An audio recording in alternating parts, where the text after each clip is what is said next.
not worried about that, but hello, thank you for having me. Okay, so you know when you watch a movie and there's abuse and domestic violence, Yes. and you think, well shit, I would never be that person. Why is that person there? Like, come on! I said those things, you know? Only then, like literally through total happenstance, I became that person. You know, like the one I'm talking about in the movie, literally, oh, you know, that's not good. Yeah, okay. So you can all see I am very loud, I am fun, I do theater, I'm outgoing, like I did all the things, my calendar is packed. Okay, yeah. Well then once it wasn't. Like I was not leaving my house, I lost my job, I had no money, I lost all my friends, I lost so much weight, I couldn't even buy underwear that fit me.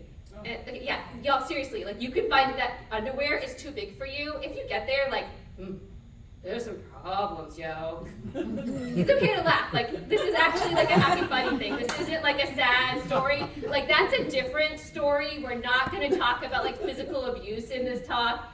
We don't have time in 8 minutes. So don't worry. Like, you can smile and laugh at what I'm saying, okay? So anyhow, I should tell you a little bit, I guess, about domestic violence given this though. So it's really actually easy for this to happen in today's world and like no one knows, okay? Like we hide behind social media, like we text people and you can just be like, no, I'm not coming tonight. And then you can say the next time, no, then maybe you don't reply. So they kind of just think, okay, the person doesn't like me, they're too busy, our lives have moved on, whatever, right? And that's what happened to me. But there is like literally a way out. I'm here, obviously. But you can't do it alone, and that's the hard part. But I had a friend who didn't give up on me, and her name is Katie. And she just like was persistent as all get out, and she would show up and sneak into where I was living, this townhouse, and then later like she would literally like sneak out with important papers for me and things. And she just kept loving me and didn't care that things just weren't right. And because of her, and her love for me and her courage, I was able to get into a car with a baby and literally nothing else and leave the beach and come to Georgia in safety. So, yeah, give me but there's a problem. So first of all, I'm not in Athens yet. I'm just like in Podunk, Georgia. And guess what? I lost my only friend. She's still in Florida, so now we still have no friends. Because, you know, I lost them. But you know what? I used a phone, and you can reach out to people, and you can text and talk to old friends and let them know what happened. And it sucks, y'all. Like, every time it's kind of like, you know, like the world's worst Band-Aid that you try to rip off, and every time it's like, ugh! It was that over and over again. And some people were like, never heard back. Still haven't. Okay. Some people were like angry and they'd be mad because it's like, well, why didn't you tell me? Or, well, I should have known that. Like, you know, they get mad at themselves. And some people, they send me clothes, this entire outfit. They would send me books. Oh, someone sent me a box of cheese. And they love me more fiercely than before. But again, still just like working on me, going to therapy, Circle of Love out in Greensboro, work with them. Yeah, still lonely. But guess what?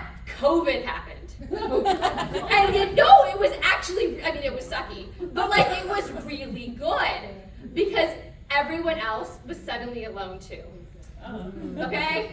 Like I didn't have FOMO, I wasn't missing out because everyone was like learning how to be alone.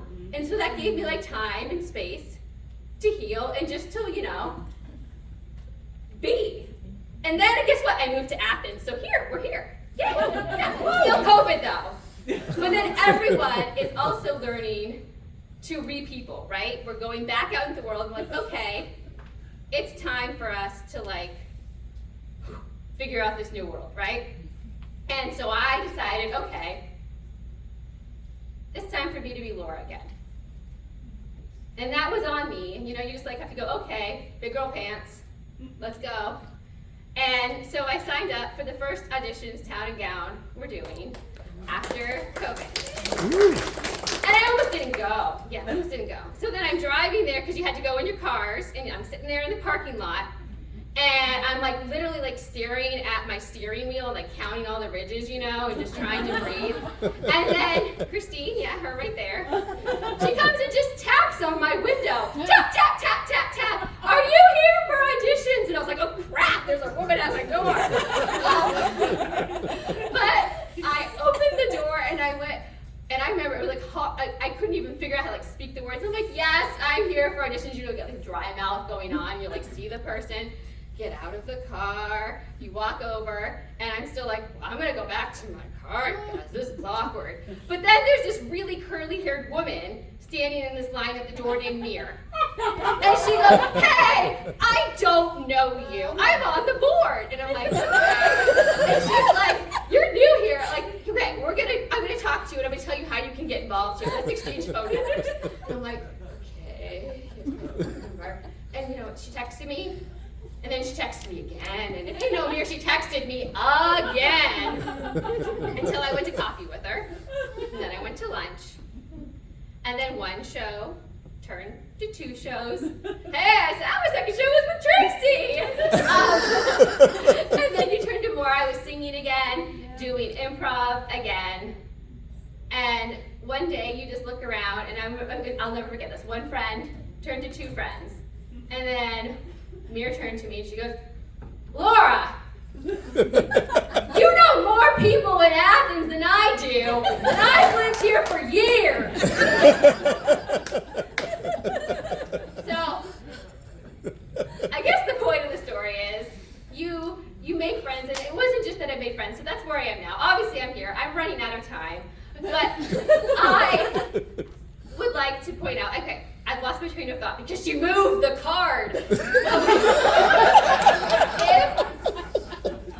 The moral story, I should not go back. Okay, I should have a moral. If you hear of somebody who is suffering and someone is hurting or they are withdrawing, be my friend Katie. Call the person, reach out, don't give up. Give love and just like lend a helping hand because it could save their life. It saved mine.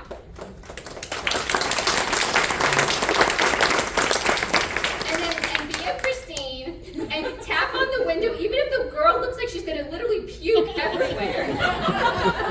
Be a Mir and be a friend without any reason to be. And just be all the wonderful people that I have friends, so many friends here in this room that aren't just friends now, they're family. And I just love you all and thank you. And yeah, just be a good people, I guess.